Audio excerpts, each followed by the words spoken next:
Welcome to Arihant. आज का हमारा टॉपिक है वैद्युत विभव एवं वैद्युत द्विध्रुव। तो हमारा जो पहला टॉपिक है इसमें वैद्युत विभव क्या होता है या स्थिर विद्युत विभव क्या होता है। तो समझिए, स्थिर विद्युत विभव वह भौतिक राशि है जो दो आवेशित वस्तु के बीच आवेश की दिशा को बताता है या निर्धारित करता है।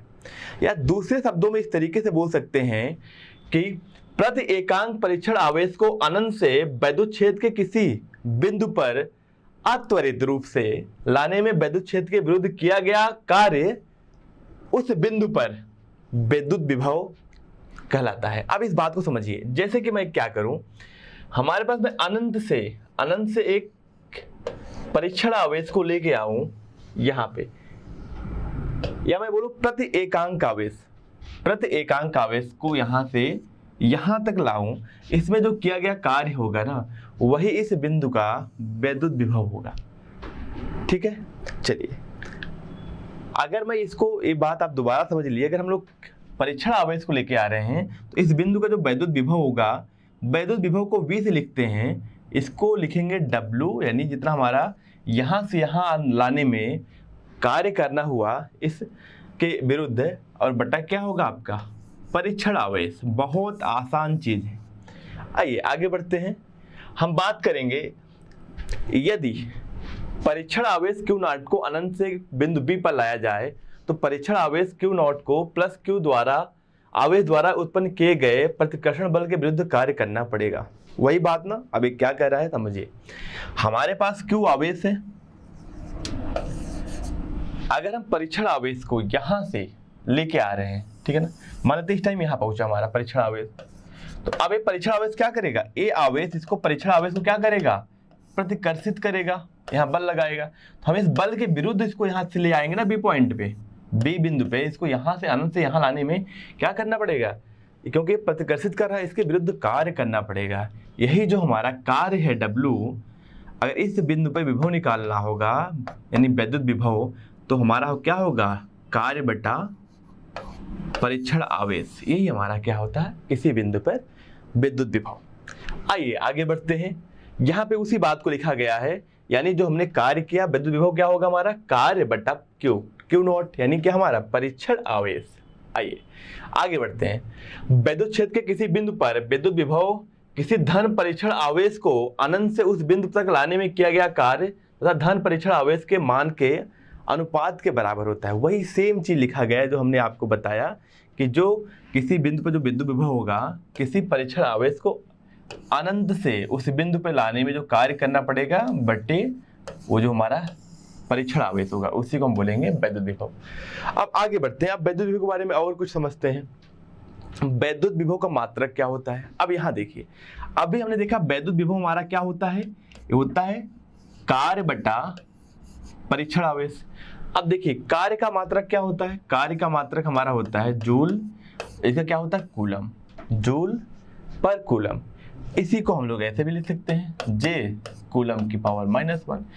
अब यहाँ देखिए, यहाँ पे हमारा वैद्युत विभव हो गया, तो इसी को हम लोग जूल पर कूलम को बोलते हैं वोल्ट। ये तो हमारा हो गया इसका SI मात्रक। अब दूसरी बात देखते हैं, इसकी बीमा क्या होती है। तो आगे देख लेते हैं। अगर बात करूं बीमा की, यहाँ तो बीमा भी लिखा हुआ है, तो बीमा क्या हो जाएगा, हमने देखा वैद्युत विभव W बटा Q0 होता है, तो बीमा को हम लोग क्या लिखेंगे, हम लोग V को ब्रैकेट में लिखेंगे। W हमारा क्या होता है वर्क, तो इसका जो है यानी कार्य, हमारा कार्य का जो बीमा होती है ml² T की पावर -2 होती है, और आवेश का क्या होता है AT होता है। तो यहाँ से हम ऐसे कर सकते हैं ml² T की पावर -3 A की पावर -1। ये हमारा हो गया वैद्युत विभव का बीमा। यहाँ से इस तरीके से हम देख सकते हैं वही सारी चीजें जो मैंने आपको यहाँ समझाया है वही लिखा हुआ है। आगे बढ़ते हैं। वैद्युत विभवांतर क्या है, ये हमारे वैद्युत विभव से ही कनेक्टेड चीज है, इसको समझते हैं। अब जैसे कि हमें पूछा जाए कि इस बिंदु पर विभव क्या है या इस बिंदु पर विभव क्या है, इस बात को समझेंगे हम विभवांतर समझ जाएंगे। जैसे कि मैं बोलूं, मैं आनंद से एक परीक्षण आवेश को लेके आ रहा हूं, यहां से यहां लाया, तो इस बिंदु पर जो विभव होगा VA वो क्या हो जाएगा, इसको मैं इस बिंदु का विभव लिखता हूँ, ये होगा यहाँ से यहाँ तक जो कार्य करना पड़ा, यानी अनंत से ए तक आने में जो कार्य करना पड़ा अपान क्या, परीक्षण आवेश। अब देखिए अगर बिंदु बी पर विभव लिखना हो तो क्या करेंगे, अनंत से बिंदु बी पे आवेश को लाने में जो कार्य करना पड़ा, अगर मैं विभव बिंदु बी पे लिखूं तो क्या होगा, W कहां से, अनंत से बी पे लाने में जो कार्य करना पड़ा अपान क्या, परीक्षण आवेश। ये हमारा हो गया है।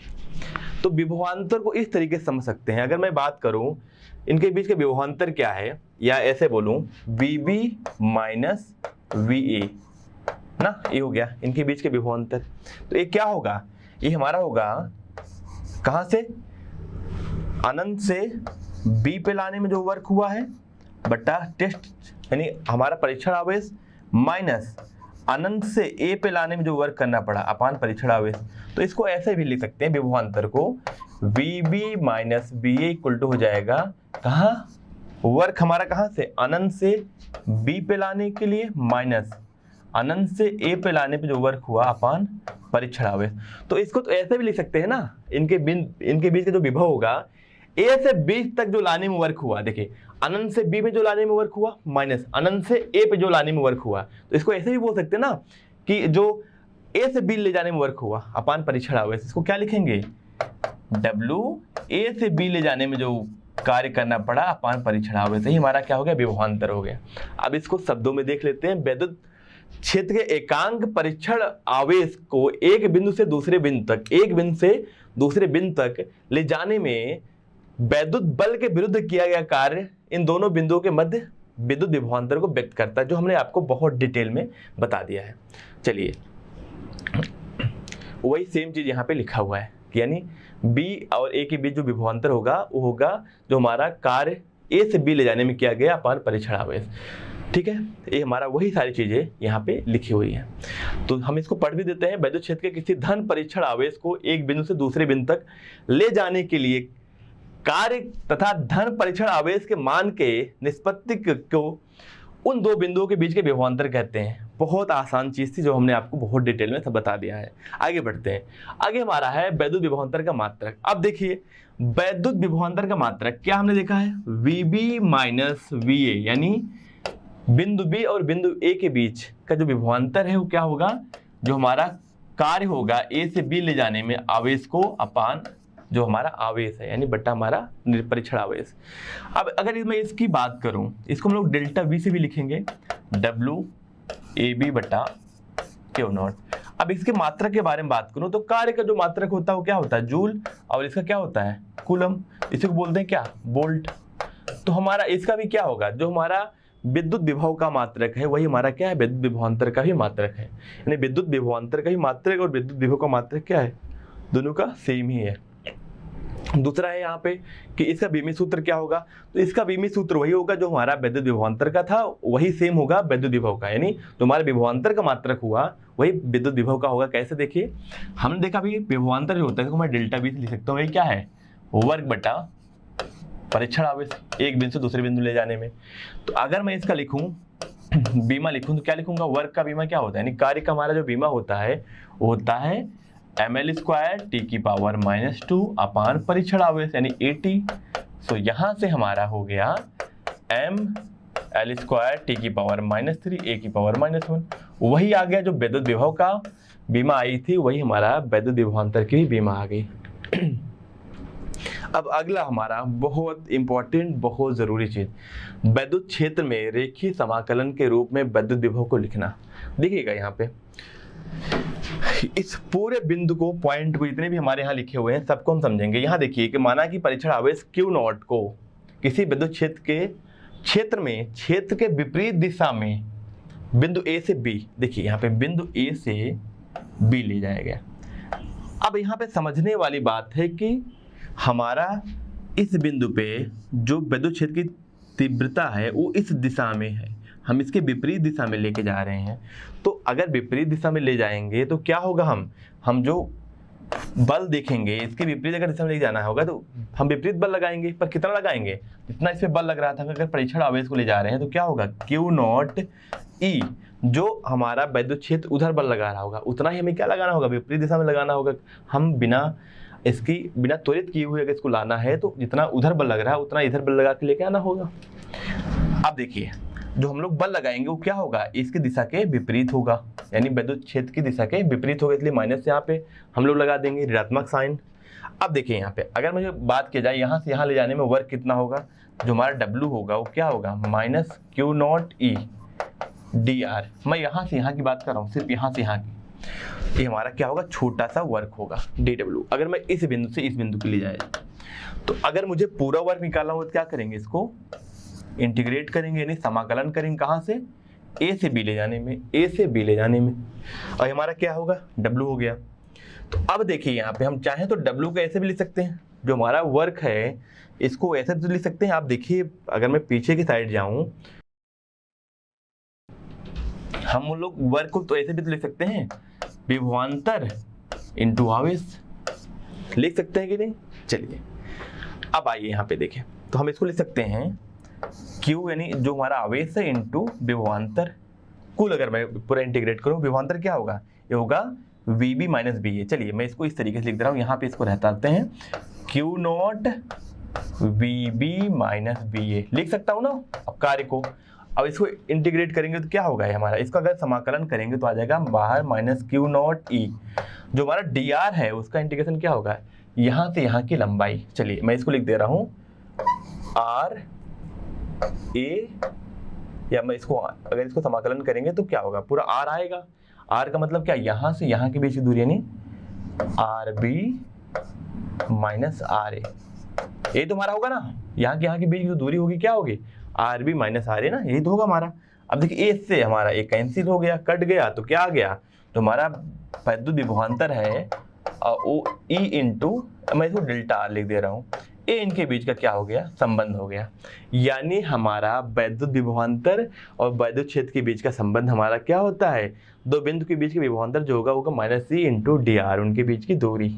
चलिए वही सेम चीज यहाँ पे लिखा गया है जो हमने आपको बताया है, इसको और भी तरीके से लिख सकते हैं, इसलिए मैं आपको बता दे रहा हूँ। चलिए ये पॉइंट दोनों हम आप देख लेंगे एक बार फिर से, ये हमारा A था, ये हमारा B था। अब आप बताइए, हमने एक छोटे सी जगह पे जहाँ पे वैद्युत क्षेत्र की तीव्रता इधर है, हम इस विपरीत दिशा हम लेके आ रहे हैं, जो हमने स्मॉल यानी छोटा सा वर्क किया वो क्या था हमारा Q इंटू ई, पर क्या होगा माइनस Q, ठीक है ना, पर दूरी क्या हमारा DR है, ठीक है, ये तो हमारा बल हो गया ना, बल इंटू DR। अब हमने क्या किया, इसको लिखा Q not into VB minus BA, यानी इनके बीच के विभवांतर, ये तो होता है हमारा कर, तो यहाँ पे क्या हो जाएगा minus Q E into DR। पर अगर हमने इधर समाकलन किया है तो इधर भी क्या करना होगा, समाकलन करने के बाद ही आएगा ना हमारा, तो यहाँ से तो हमारा कैंसिल हो गया, तो यहाँ से विभवांतर जो आ जाएगा उसको हम इस तरीके से लिख सकते हैं, कहाँ से, माइनस E डॉट DR, पर कहाँ से, A से B तक ना, तो हमारा ये समाकलन का क्या हो जाएगा, A से B तक हम इसको समाकलन करेंगे इसका। चलिए यही चीज यहाँ पे लिखा हुआ है और कुछ भी नहीं। आगे बढ़े, हमारा क्या है वैद्युत क्षेत्र में की संरक्षित प्रकृति, ठीक है ना, कंजर्वेटिव नेचर जो है उसके बारे में यहाँ पे बात किया गया है।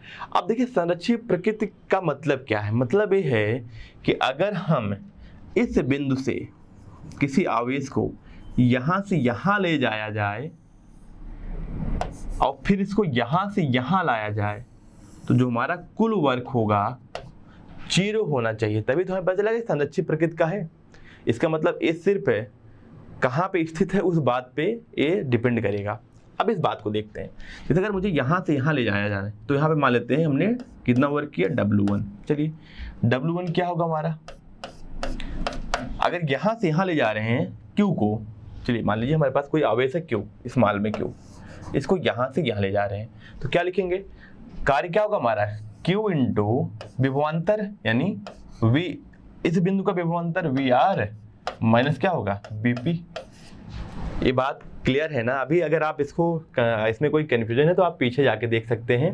हमने देखा है कि जो वर्क होगा W, यानी कार्य जो होगा वो Q इंटू विभवांतर के बराबर होगा, यहाँ से हमें पता है, हमने ये चीज़ देख भी लिया था। आगे बढ़ते हैं, अब अपने पॉइंट पे आते हैं। यहाँ पे अगर मैं W2 की बात करूँ तो यहाँ से यहाँ ले जाने में क्या वर्क होगा हमारा, ये अगर यहाँ से यहाँ ले जा रहे हैं तो लिखेंगे Q इंटू विभवांतर, मतलब इनके बीच के विभवांतर यहाँ से यहाँ ले जा रहे हैं, तो फाइनल क्या है हमारा, लास्ट अंतिम स्थिति हमारा ये है, तो यहाँ क्या लिखेंगे VP माइनस BR।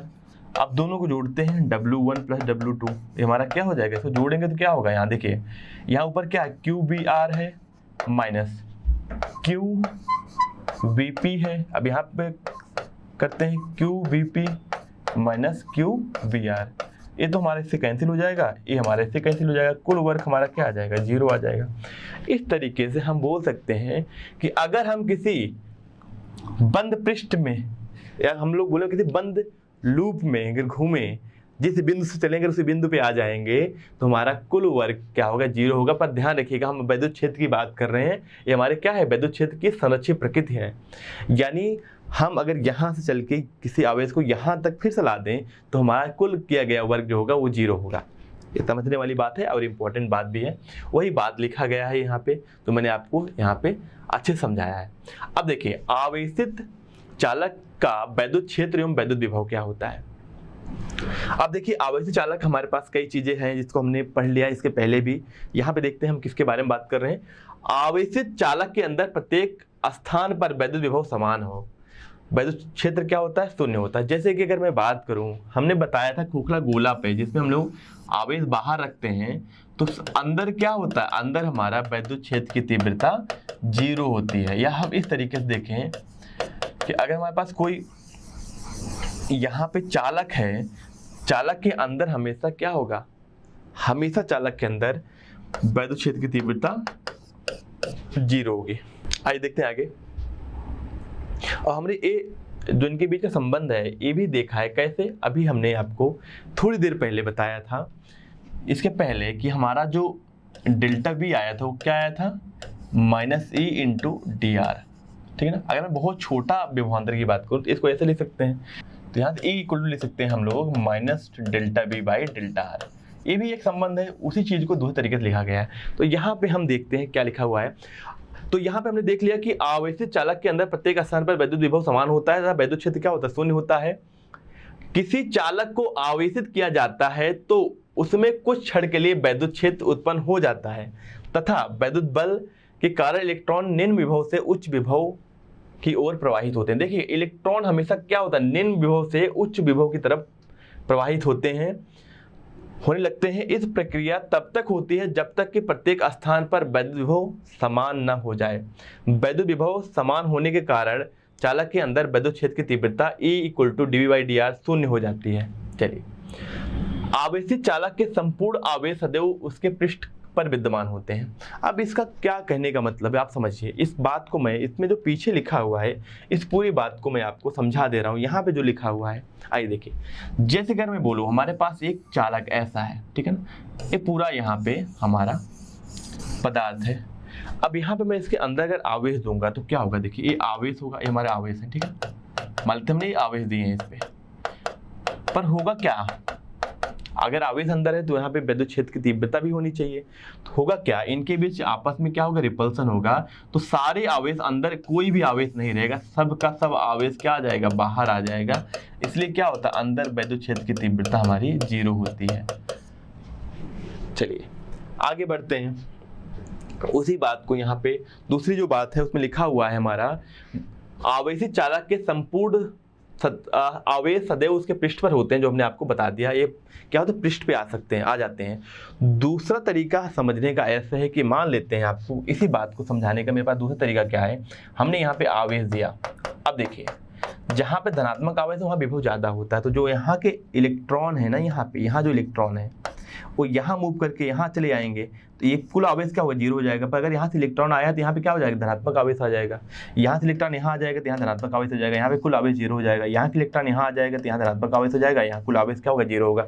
वही बात बताया गया है कि आवेशित चालक के संपूर्ण आवेश सदैव उसके पृष्ठ पर विद्यमान होते हैं। क्यों विद्यमान होते हैं, मैंने आपको बता दिया। किसी आवेशित चालक के अंदर वैद्युत विभव समान होता है तथा वैद्युत क्षेत्र की तीव्रता 0 होती है। गॉस के प्रमेय के अनुसार हमने वहां भी देखा था, गॉस के प्रमेय से भी अंदर क्या होता है, कुल आवेश 0 हो जाता है। इसलिए क्या होता है, अंदर वैद्युत क्षेत्र की तीव्रता 0 होती है। अगर मैं पृष्ठ के अंदर की बात करूं तो कोई आवेश ही नहीं रहता है, क्योंकि यहाँ वाला इलेक्ट्रॉन यहाँ आके धनात्मक आवेश को क्या करता है, उदासीन कर देता है। तो अंदर कोई आवेश नहीं बचता, सारा आवेश क्या हो जाता है, बाहर आ जाता है। अगला हमारा है, किसी आवेशित चालक के पृष्ठ पर वैद्युत क्षेत्र E बराबर होता है σ/ε0। इसका मतलब क्या है, हमने इसके पहले देख भी लिया था। मान लेते हैं हमारे पास एक खोखला गोला है जिसके पृष्ठ पर जो है आवेश वितरित है, ये हमारे पास Q आवेश वितरित है। अब देखिए हमें इसके पृष्ठ पे निकालना है कितने वैद्युत क्षेत्र की तीव्रता कितनी है। हम क्या करेंगे, यहाँ पे एक इसके सटे हुए मान लेते हैं इसकी त्रिज्या क्या R है, तो हम R त्रिज्या की क्या बनाते हैं, गासियन पृष्ठ बना रहे हैं। तो हमने इस पृष्ठ के एक बिंदु लिया, एक छोटा सा हमने एरिया पृष्ठ लिया, यहाँ पे मान लेते हैं वैद्युत क्षेत्र की तीव्रता क्या E है, तो जो हमारा एरिया होगा क्या होगा, ये हमारा ds एरिया हो जाएगा, यानी क्षेत्रफल सदिश हमारा क्या हो जाएगा, ds हो जाएगा। तो जो हमारा छोटा सा फ्लक्स होगा ये क्या हो जाएगा, वैद्युत फ्लक्स हमारा होगा E ds cos 0, क्योंकि दोनों के बीच क्या है, कोण 0 डिग्री है, तो ऐसे हो जाएगा। चलिए ऐसे भी लिख सकते हैं। हमें अगर कुल फ्लक्स लिखना होगा तो क्या करेंगे, तो समाकलन करेंगे E इंटू ds का समाकलन।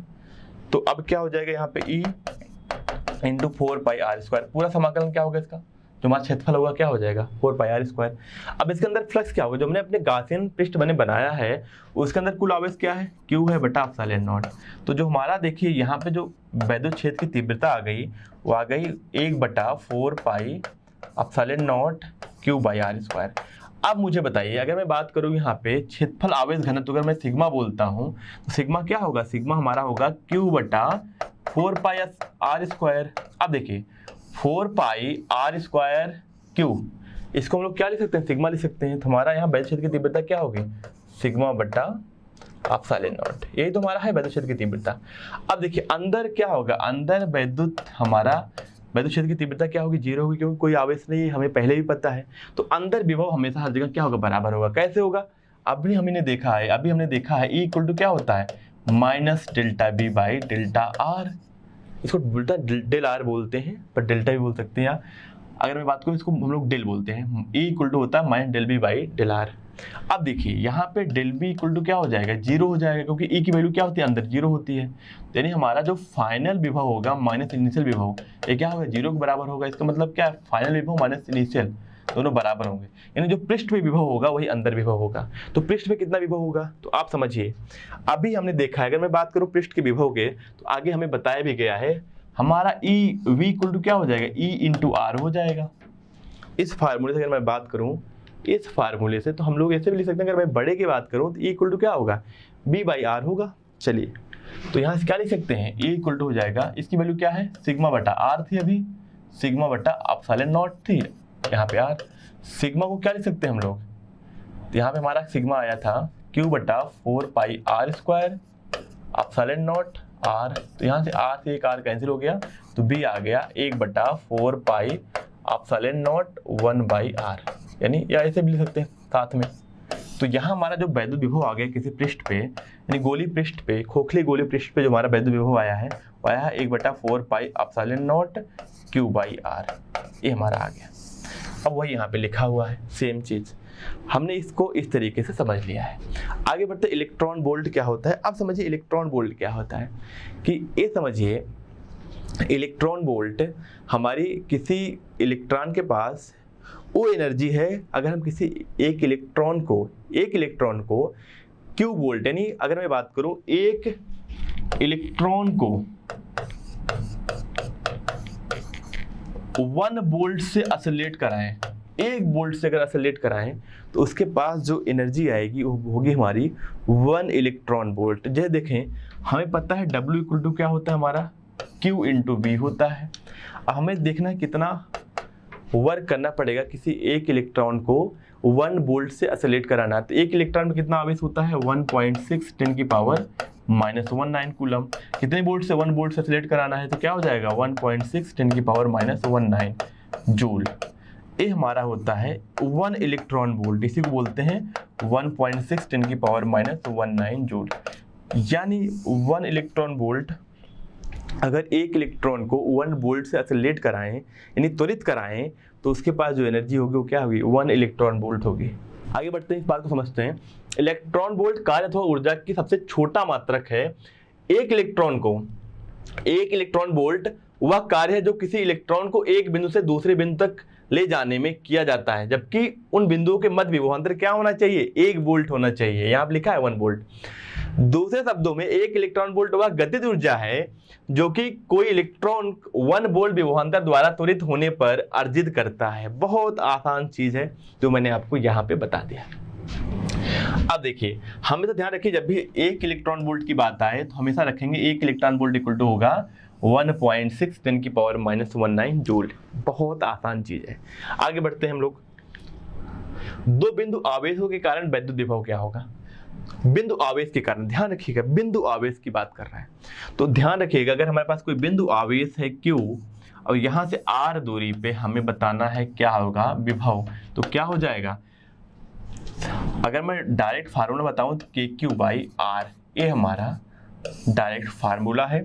एक कैसे इसको हम लोग निकालते हैं, उसका निकालने का तरीका भी हमारे पास है।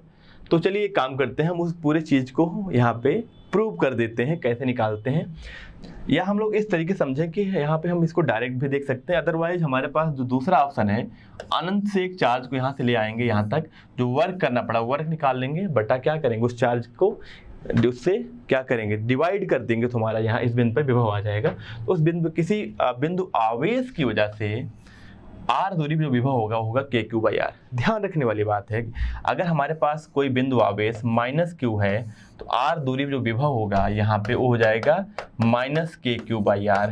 तो हमेशा विभव के जो हमारे पास ये फार्मूला है उसमें हम आवेश को उसके साइन के साथ रखेंगे। ये ध्यान रखने वाली बात है, क्योंकि हमारा वैद्युत विभव एक अदिश राशि है। आगे बढ़ते हैं। आवेश के निकाय के कारण वैद्युत विभव क्या होगा? तो यहाँ पे देखिए हमारे पास कई आवेश हैं।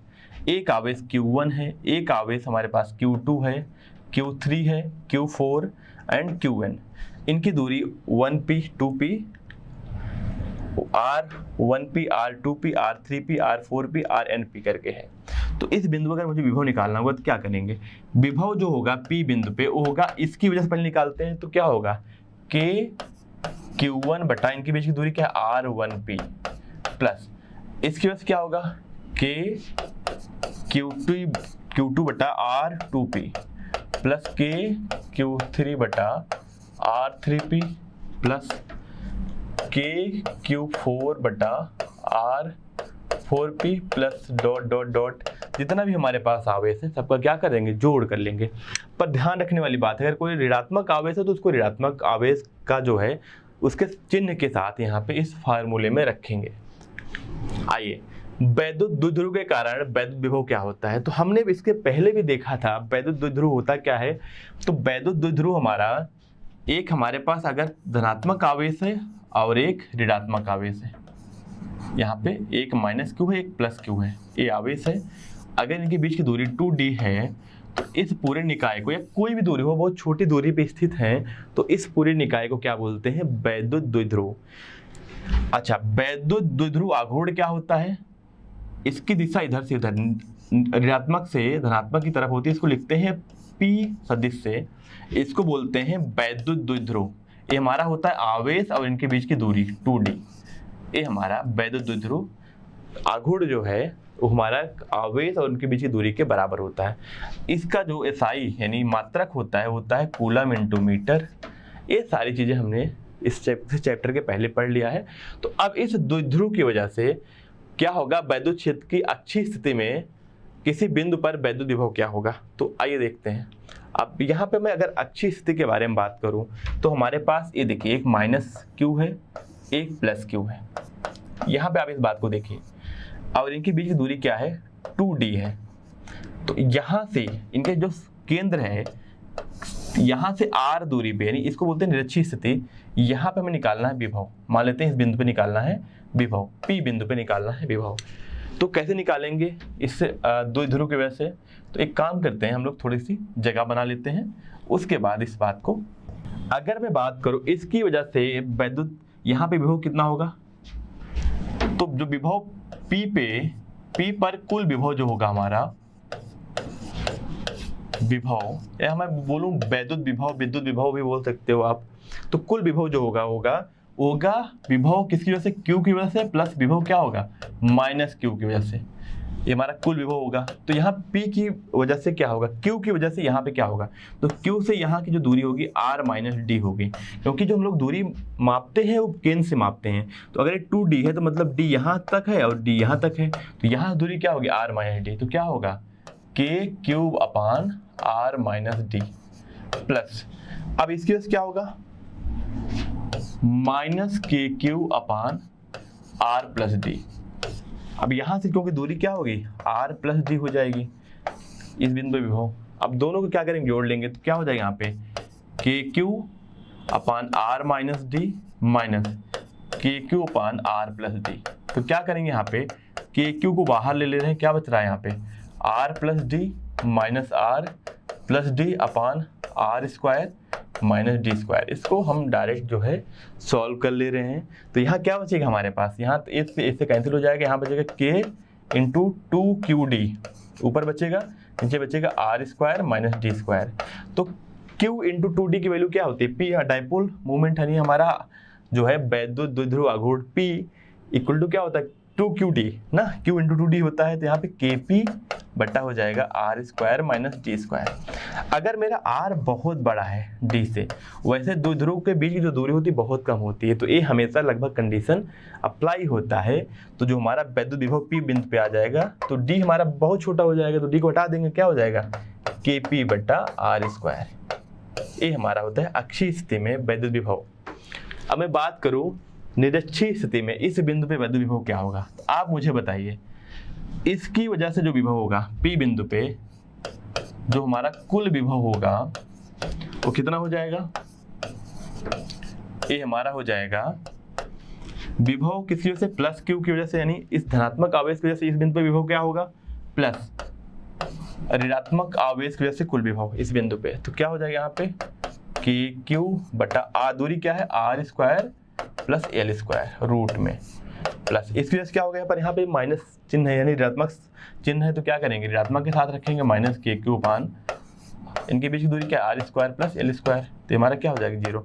Are square plus L square कैसे है, क्योंकि हमने ए दूरी जो है हमने, अब देखिए यहाँ पे ये हमारा, अगर मैं इसको L मानता हूँ या R मानता तो अलग बात थी, पर यहाँ पे L दिया तो L ही मान लेते हैं, L है और ये दूरी क्या है हमारा, अच्छा ये दूरी L है और ये हमारा क्या R है ना, तो ये क्या हो जाएगा एक समकोण त्रिभुज हो जाएगा। तो क्या होगा हमारा R square plus L square के बराबर होगा, तो हमारा वैद्युत विभव क्या हो जाएगा निरक्षीय स्थिति में जीरो। अब यहाँ बात करते हैं वैद्युत द्विध्रुव के कारण किसी बिंदु पर विभव, किसी जनरल बिंदु पे विभव क्या होगा। अब देखिए हमारे पास क्या है, हमारे पास इधर है, ये हमारा है वैद्युत द्विध्रुव आघूर्ण, यानी निगेटिव से पॉजिटिव की दिशा में हमें यहाँ से इस बिंदु पर निकालना है क्या होगा वैद्युत विभव। तो ध्यान रखिएगा, अगर मैं इसको इस तरीके से लिखूं, हमारे पास एक ए है वैद्युत द्विध्रुव, यहाँ पे हमारे पास ऋणात्मक आवेश, यहाँ पे धनात्मक आवेश, और इसके बीच की दूरी क्या है डी एंड डी। मैं बहुत दूरी की बात करूं, आर बिंदु पे जो विभव होगा, अब समझिए क्या होगा, एक जनरल बिंदु हो गया, यहाँ पे इनके बीच कोण क्या है थीटा है।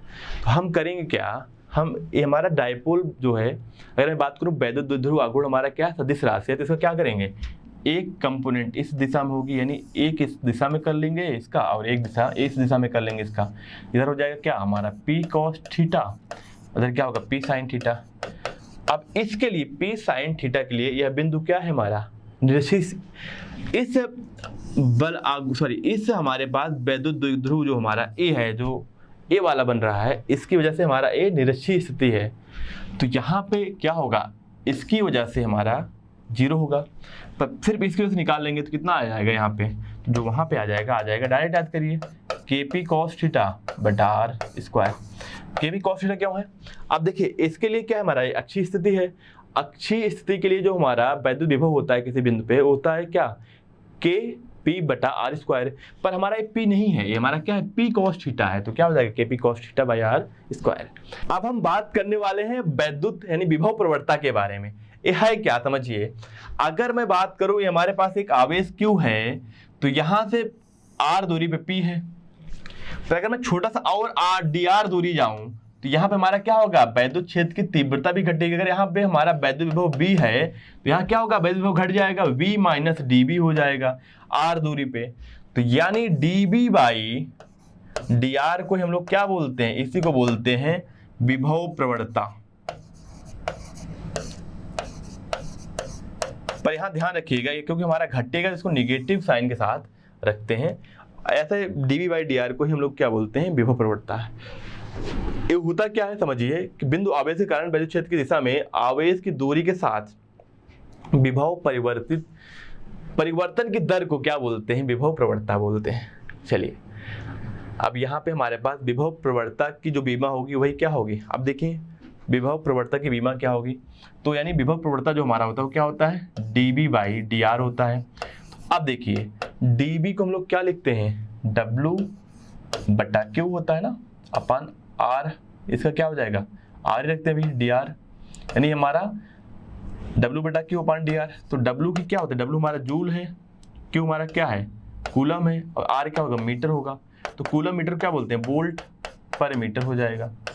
ये हमारा क्या हो गया? ये हमारा मात्रक हो गया। अगर मैं बात करूं बीमा की, तो बीमा क्या होगा हमारा? अब देखिए जो हमारे पास यहाँ पे मात्रक आ रहा है वो आ रहा है जूल पर कूलम मीटर। तो अब बताइए जो हमारा जूल है किसका है? वो कार्य का है। तो कार्य का जो हमारा बीमा होता है ml² T⁻⁻²। कूलम का क्या होता है? 80, और जो मीटर का होता है क्या होता है? वो हमारा m होगा, सॉरी l होगा, l। तो हमारा a भी आ गया। इस तरीके से हम इसको निकाल सकते हैं। आइए आगे बढ़ते हैं। यहाँ दिया है विभव प्रवणता एवं वैद्युत क्षेत्र की तीव्रता में संबंध। अब देखिए विभव प्रवणता और वैद्युत क्षेत्र की तीव्रता में क्या संबंध होता है, तो हमने इसके पहले ही देख लिया था। इस बात को मैं यहाँ पे डायरेक्ट लिख दे रहा हूँ। E = क्या होता है आपका? E = होता है -ΔB/ΔR। ΔB/ΔR क्या होता है हमारा? यही तो हमारा विभव प्रवणता है। विभव प्रवणता यही हमारा, ये हमने पहले ही संबंध पढ़ लिया, इसलिए हमें दोबारा पढ़ने की जरूरत नहीं है। आइए अब बात करते हैं समविभव पृष्ठ क्या होता है। समविभव पृष्ठ वह पृष्ठ है जिसके प्रत्येक बिंदु पर विभव क्या हो? समान हो, उसे बोलते हैं समविभव पृष्ठ। अब देखिए समविभव पृष्ठ के प्रत्येक बिंदु पर विद्युत विभव का मान एक समान होता है, अतः समविभव पृष्ठ के किन्हीं दो बिंदु के बीच मध्य विभवांतर क्या होगा? शून्य होगा। अगर मैं बात करूं हमारे पास मान लेते हैं हमारा ये समविभव पृष्ठ है, तो इस बिंदु पे मान लेते एक बिंदु मैंने ए ले लिया, एक बिंदु ले लिया बी। तो बताइए हर एक बिंदु पे विभव क्या होगा? बराबर है। तो BA - BB क्या होगा हमारा? 0 हो जाएगा, क्योंकि दोनों बराबर है। अगर मुझसे बोला जाए कि यहाँ से यहाँ ले जाने में कितना वर्क कार्य करना पड़ेगा, तो W हमारा क्या होता है? Q, मान लो Q आवेश को यहाँ से यहाँ ले जा रहे हैं, तो क्या होगा? Q = हो जाएगा, W = हो जाएगा Q × विभव आप B का माइनस विभव A का। तो क्या होगा? W हमारा 0 हो जाएगा। यानी समविभव पृष्ठ पर एक बिंदु से दूसरे बिंदु पे ले जाने पे, किसी आवेश को एक बिंदु से दूसरे बिंदु पे ले जाने पे कोई भी कार्य नहीं करना पड़ता। आइए देखिए विभवांतर का मान शून्य होने के कारण पृष्ठ के किसी एक बिंदु से दूसरे बिंदु तक आवेश को ले जाने में किया गया कार्य क्या होता है? हमारा शून्य होता है। वैद्युत देखिए यहाँ पे किसी विद्युत क्षेत्र में आवेश को विस्थापन में किया गया कार्य शून्य तभी होगा जबकि हो सकता है जबकि आवेश का विस्थापन वैद्युत क्षेत्र के लंबवत हो, अथवा वैद्युत क्षेत्र एवं वैद्युत क्षेत्र रेखाएं समविभव पृष्ठ के लंबवत होती हैं। इस तरीके से हम समझ सकते हैं। देखिए दो बातें हमारे पास है। अगर मैं आपको इसको इस तरीके से समझाऊं कि हमारे पास वैद्युत क्षेत्र की तीव्रता इस दिशा में है और हम किसी आवेश को इधर लेके जा रहे हैं, तो बताइए इधर इस आवेश पे किधर बल लगेगा? क्यों है तो बल इधर लगेगा। हम किधर ले जा रहे हैं? इस वैद्युत क्षेत्र की तीव्रता के लंबवत ले जा रहे हैं, इधर ले जा रहे हैं। तो dr, यानी अगर मैं बात करूं हमारा विस्थापन इधर होगा ऊपर की तरफ, तो जो हमारा वर्क होगा क्या होगा? बल इंटू विस्थापन इंटू इनके बीच का कॉस का एंगल यानी कोण। तो क्या होगा? इनके बीच कोण कितना? 90। तो वर्क हमारा क्या होगा? 0 होगा। यानी एक तो तरीका ये है कि अगर हमारा वर्क तभी होगा जब हम किसी वैद्युत क्षेत्र की जो वैद्युत क्षेत्र की तीव्रता है उसकी दिशा के लंबवत किसी आवेश को लेके जाएं। दूसरा तरीका ये है कि हम इसको इस तरीके से बोल सकते हैं कि अगर हमारे पास कोई समविभव पृष्ठ है तो जो हमारे वैद्युत बल रेखाएं हैं इस समविभव पृष्ठ के क्या होंगे? लंबवत निकलेंगी। यही जो है तीसरी लाइन में बोला गया है। आगे बढ़ते हैं। दो समविभव पृष्ठ कभी भी एक दूसरे को काटते नहीं हैं। और हमारे पास पांचवा है, एक चालक की सतह हमेशा समविभव पृष्ठ होती है क्योंकि सतह के सभी बिंदु पर परस्पर वैद्युत संपर्क में होते हैं। इसको इस तरीके समझते हैं। अभी हमने देखा था कि हमारे पास क्या था? एक खोखला गोला था, उसके अंदर क्या होता है? विभव। अंदर विभव क्या होता है? स्थिर होता है, यानी एक फिक्स उसकी वैल्यू होती है, पर वैद्युत क्षेत्र की तीव्रता क्या होती है? 0 होती है। तो हम ये बोलते हैं इसके हर एक पृष्ठ के हर एक बिंदु पे क्या होता है? विभव समान होता है। चलिए हमारा अगला आता है आवेश वितरण के लिए समविभव पृष्ठ। अब समविभव पृष्ठ का मतलब क्या होगा? अगर हमारे पास एक आवेश Q है तो बताइए यहां से r दूरी पे, इस पे अगर बात करूं तो यहां विभव कितना होगा कि Q/r। अगर यहां पे r दूरी पे जाएं तब भी विभव क्या होगा? उतना ही होगा KQ/r। यहां से r दूरी पे जाए इधर तब भी क्या होगा विभव? KQ/r। हर एक r दूरी पे ले जाने पे क्या होगा? विभव बराबर होगा। यानी अगर मैं किसी बिंदु आवेश के कारण हमसे बोला जाए कि कैसे समविभव पृष्ठ बनेगा तो हम बोलेंगे हमारे पास गोला जो है, गोलाकार समविभव पृष्ठ बनेगा। इस पृष्ठ के हर एक बिंदु पे विभव क्या होगा? बराबर होगा, क्योंकि इस आवेश से दूरी क्या है? बराबर है। इस बिंदु के इस जो है गोला के सभी बिंदु पे क्या होगा? विभव बराबर होगा। इस गोले के सभी बिंदु पे विभव बराबर होगा। ये बात हमें देखने वाली है। तो यानी अगर मैं मुझसे पूछा जाए किसी बिंदु आवेश के कारण जो हमारा समविभव पृष्ठ होगा वो क्या होगा? आवेश के कारण समविभव पृष्ठ हमारा एक गोला होगा, ठीक है, गोली पृष्ठ होगी। अगले की मैं बात करूं, जब दो समांतर प्लेटों के मध्य बैटरी संयोजित की कर निश्चित विभवांतर आरोपित किया जाता है तब प्लेटों के मध्य एक समान वैद्युत क्षेत्र उत्पन्न होता है। देखिए जो हमने आपके बारे में इसके बारे में हमने पढ़ा था पहले, अगर हमारे पास दो प्लेट हों, एक धनात्मक प्लेट हो और एक हमारे पास अगर ऋणात्मक प्लेट है, तो इनके बीच क्या होता है? हमारे पास अगर इस पे आवेश सिग्मा है, इस पे माइनस सिग्मा है, क्षेत्रफल आवेश घनत्व तो हमारा अगर ये है तो यहाँ पे इनके बीच जो वैद्युत क्षेत्र की तीव्रता होती है सिग्मा बटा एप्सिलॉन नॉट। यानी हर एक बिंदु पे क्या होती है? एक समान। तो अगर इनकी वजह से बात किया जाए कि समविभव पृष्ठ कैसा होगा, तो इनकी वजह से जो समविभव पृष्ठ होगा वो इस प्लेट की तरह होगा, ऐसे, ठीक है ना। यानी जो यहाँ पे जो हमारा ऐसे प्लेट, यहाँ पे जो विभव होगा, आगे बढ़ेंगे विभव बदल जाएगा, पर इसके हर एक बिंदु पे क्या होगा? विभव बराबर होगा, ठीक है। आगे बढ़ते हैं। रेखीय आवेश के कारण समविभव पृष्ठ कैसा होगा? देखिए रेखीय आवेश के कारण अगर बात किया जाए तो अब देखिए यहाँ पे हमारे पास एक रेखीय आवेश, हमने देखा था लिम्डा पढ़ा था। लिम्डा की वजह से हमारे पास वैद्युत क्षेत्र की तीव्रता r दूरी पे क्या थी? r दूरी पे जो वैद्युत क्षेत्र की तीव्रता थी वो क्या होगी?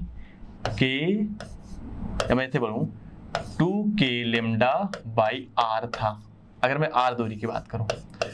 आप समझिए समविभव पृष्ठ का मतलब उस पृष्ठ पे हर एक बिंदु पे क्या हो? विभव बराबर हो। तो बताइए इसका पृष्ठ कैसे बनेगा? इसका बनेगा बेलनाकार पृष्ठ बनेगा इसका। तो वैद्युत क्षेत्र की तीव्रता इतनी होती है, और क्योंकि इस आवेश से हर एक पृष्ठ की दूरी बराबर है इसलिए हम बोलेंगे इसके लिए क्या होगा? हमारा बेलनाकार पृष्ठ बनेगा। ये भी हमारा पृष्ठ क्या है? समविभव पृष्ठ। इस पृष्ठ के हर एक बिंदु पे विभव क्या होगा? बराबर होगा। चलिए आगे बढ़ते हैं।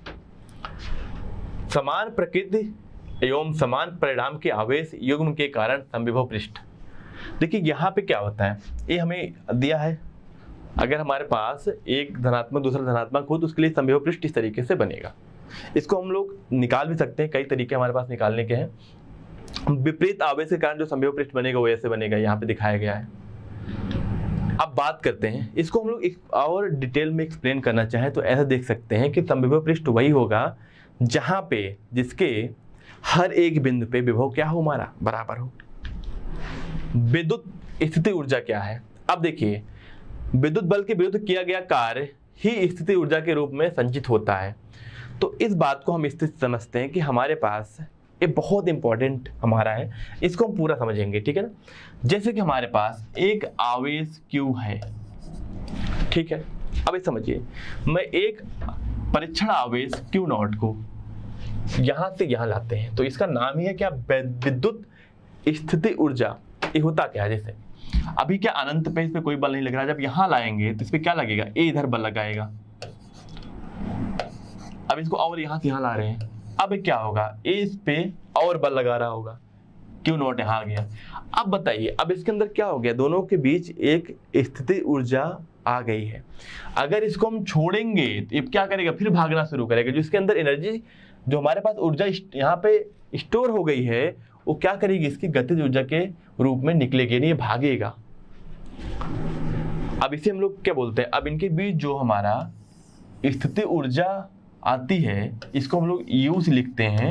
अगर इनके बीच दूरी r है तो इनके बीच का जो स्थिति ऊर्जा है, अगर मैं बात करूं वैद्युत स्थिति ऊर्जा, वो हमारा क्या होगा?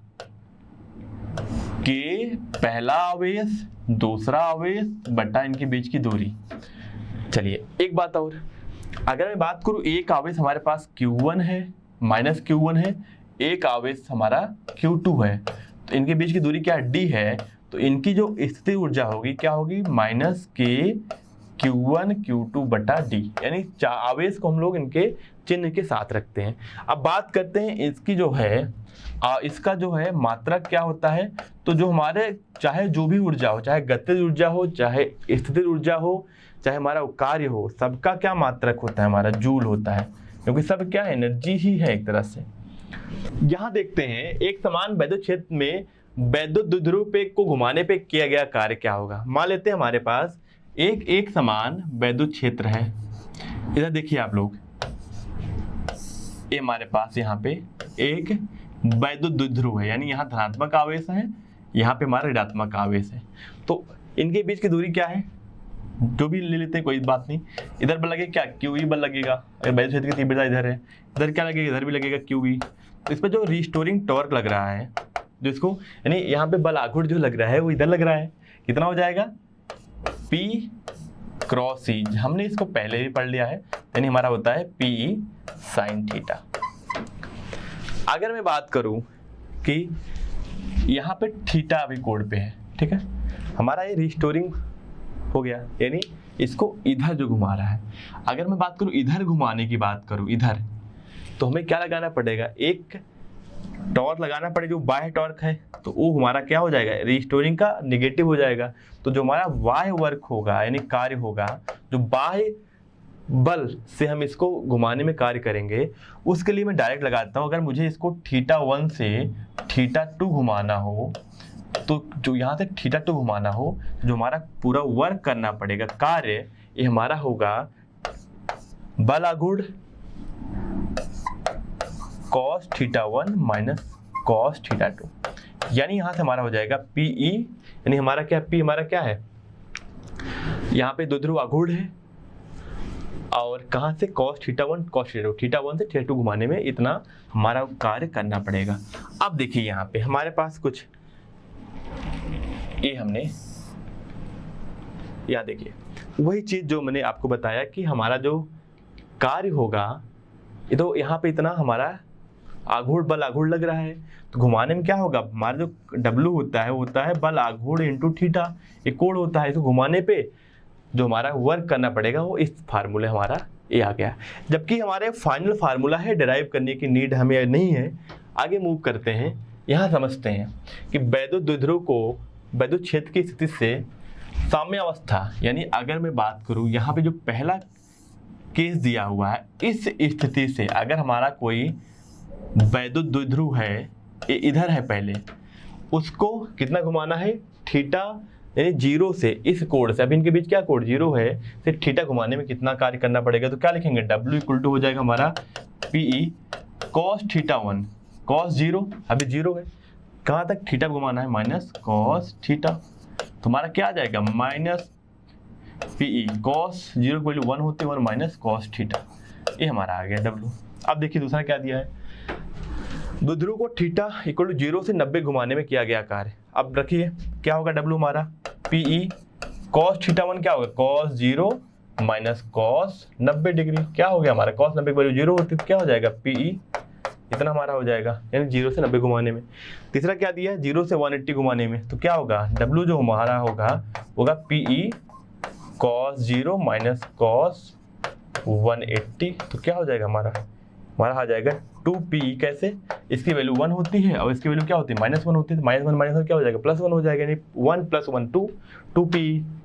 आगे बढ़ते हैं, यहाँ पे और भी केसेस के बारे में दिया है, वो हम सब निकाल सकते हैं। हमारे पास तो जो है जनरल फार्मूला है, जो W होता है PE cos θ1 माइनस cos θ2, ये हमारे पास फार्मूला होता है। आगे बढ़ते हैं, वैद्युत द्विध्रुव की स्थिति ऊर्जा क्या होती है, तो वैद्युत द्विध्रुव की जो स्थिति ऊर्जा होती है वो हमारी होती है माइनस PE।